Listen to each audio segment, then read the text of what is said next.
Noi stiamo mettendo a disposizione tutte le strutture possibili, ci siamo interfacciati con la Regione del Veneto ovviamente per dare la possibilità appunto di aprire eventuali stati di calamità.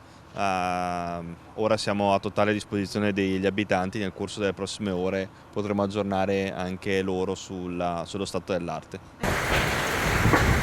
Ha già sentito il governatore del Veneto, Luca Zaia, il sindaco di Borgorico, Alberto Stefani, un fenomeno localizzato in un'area circoscritta, la tromba d'aria che si è abbattuta su San Michele delle Badesse, frazione del comune dell'Alta Padovana sabato pomeriggio, ma i danni causati alle famiglie interessate sono molto ingenti e alcune non sono coperte da assicurazione.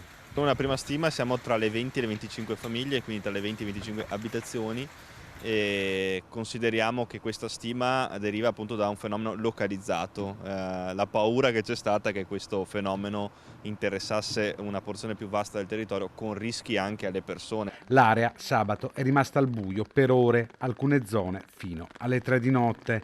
La forza del vento aveva abbattuto un traliccio dell'Enel.